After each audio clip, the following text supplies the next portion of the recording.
ಹೋರಾಟಗಾರರನ್ನ ಬಂಧನ ಮಾಡಿರ್ತಕ್ಕಂಥದ್ದು ಮತ್ತು ಅವ್ರ ಮೇಲೆ 109 ಮರ್ಡರ್ ಕೇಸ್ ಚಾನ್ಸ್. ನೋಡಿ, ಈಗ ನಾನು ಸ್ಪಷ್ಟವಾಗಿ ಹೇಳಿದ್ದೀನಿ, ನೀವು ಎಲ್ಲರೂ ಕೂಡ ಇದ್ದೀರಿ,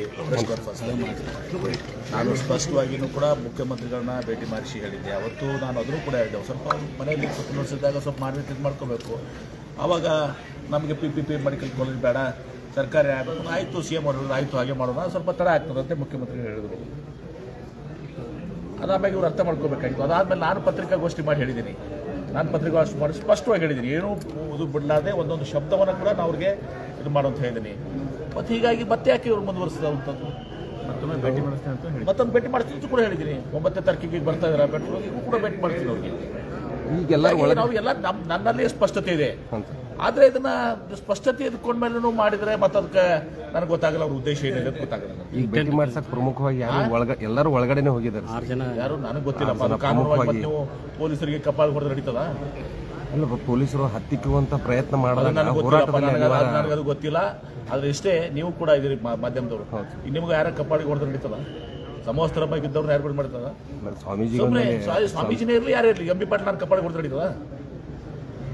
ಯಾರು ಪೊಲೀಸ್ ಆಸ್ಪತ್ರೆ ಹೊಡೆದು ನಡೀತದ? ಅದೇನಾಗಿದೆ ನನಗೆ ಗೊತ್ತಿಲ್ಲ. ಅದು ಆಮೇಲೆ ಅದು ಆ ವಿಚಾರದಲ್ಲಿ ಇವತ್ತು ಸಹ ಜಿಲ್ಲಾ ಅದು ಆಡಳಿತ ವಿಶೇಷ ಪೊಲೀಸ್ ವರಿಷ್ಠಾಧಿಕಾರಿ ಅವ್ರ ಮೇಲೆ ಕ್ರಮ ತೆಗೆದುಕೊಳ್ಳಿ ಪ್ರಶ್ನೆ ಅದು ಅಲ್ಲ ಸರ್. ಚರ್ಚೆ ಮಾಡಿ ಟೆಂಟ್ ಅನ್ನ ಕಿಚ್ಚಿದ್ದಾರೆ ಸರ್. ಹೋರಾಟಗಾರರು ಹೇಳ್ತಿರಲ್ಲಪ್ಪ, ಇಷ್ಟೆಲ್ಲ ನಾನು ಹೇಳಿದ ಮೇಲೆ ಮತ್ತೆ ಅದ್ರೂ ಹೇಳಿದ್ದೀನಿ. ಮತ್ತೆ ಮುಖ್ಯಮಂತ್ರಿಗಳು ಕನಕಪುರ ಮೆಡಿಕಲ್ ಕಾಲೇಜ್ ಬಂದಾಗ ನಾವು ಮುಖ್ಯಮಂತ್ರಿಗಳು ನೆನಪು ಮಾಡ್ಕೊಟ್ಟಿದ್ದೀನಿ ಅಂತ ಕೂಡ ಹೇಳಿದ್ದೀನಿ. ಇಷ್ಟೆಲ್ಲ ಹೋರಾಟದ ಉದ್ದೇಶ ಏನು? ಹೋರಾಟ ಉದ್ದೇಶ ಏನು ಹೇಳಿ ನನಗೆ. ಅದಕ್ಕೆ ಮುಖ್ಯಮಂತ್ರಿಗಳ ಘೋಷಣೆ ಮಾಡಿಸ್ತೀನಿ ಅಂತ ನೀವು ಹೇಳಿದ್ರಿ. ಯಾರು ಮುಖ್ಯ ಹಾಗೆ ನಾನು ಬಹಳ ಸ್ಪಷ್ಟವಾಗಿ ಹೇಳಿದ್ದೀನಿ, ರೈಟಿಂಗ್ ನಾಗ ಕೊಡ್ರಿ ಕ್ಯಾಬಿನೆಟ್ ಡಿಸಿಷನ್ ಇದು ಮಾಡ್ಲಿಕ್ಕೆ. ಯಾವ ಸರ್ಕಾರಗಳು, ನಮ್ಮ ಸರ್ಕಾರ ಬಿಡಿ ಬೇರೆ ಸರ್ಕಾರ ಇದ್ರೂ ಕೂಡ ಮಾಡೋಕ್ಕಾಗೋದಿಲ್ಲ. ದಿವಸ 1,000 ಸ್ಟ್ರೈಕ್ ಆಗ್ತಾವೆ ರಾಜ್ಯದಲ್ಲಿ. ಎಲ್ಲರಿಗೂ ನೀವು ಬರ್ದು ಕೊಡ್ತೀರಾ? ಲಿಖಿತವಾಗಿ ಕೊಡ್ತೀರಾ? They are misguided people. ಆದ್ರೆ ಈಗೂ ಕೂಡ ಹೇಳ್ತೀರಿ ನನಗೆ ಅವ್ರ ಬಗ್ಗೆ, ನಾನು ಹೋರಾಟಗಾರ ಬಗ್ಗೆ ನಾನು ಗೌರವ ಹೊಂದಿದ್ದೀನಿ.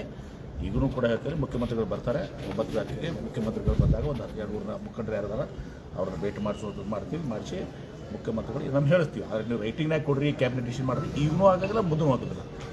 ಮಾಡಿಸುವಂಥದ್ದು ಹೇಳಿದ ಮೇಲೆ ವಿಶ್ವಾಸ ಇರಬೇಕು, ನಂಬಿಕೆ ಇರಬೇಕಾಗ್ತದೆ. ಮುಖ್ಯಮಂತ್ರಿ ಘೋಷಣೆ ಆಗ್ತದೆ ಅಂತ ಮುಖ್ಯಮಂತ್ರಿಗಳು ಹೇಳ್ತಾರೆ, ಇಲ್ಲಪ್ಪ ನಾವು ಪಿ ಮಾಡಲ್ಲ, ಸರ್ಕಾರಿ ಮಾಡ್ತೀವಿ, ಹಣಕಾಸಿನ ಲಭ್ಯತೆ ನೋಡ್ಕೊಂಡು ನಾವು ಮಾಡ್ತೀವಿ ಅಂತ ಆಯ್ತಲ್ಲ.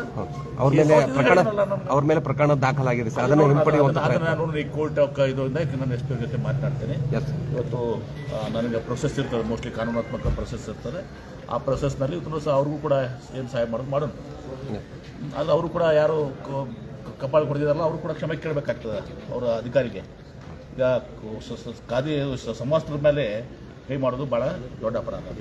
ಕೂಡ ಎಂ ಬಿ ಪಾಟೀಲ್ ಮಾಡಿದ್ರು ಕೂಡ ತಪ್ಪೇ, ನಾನು ಮಾಡಿದ್ರು ತಪ್ಪೇ ಅದು.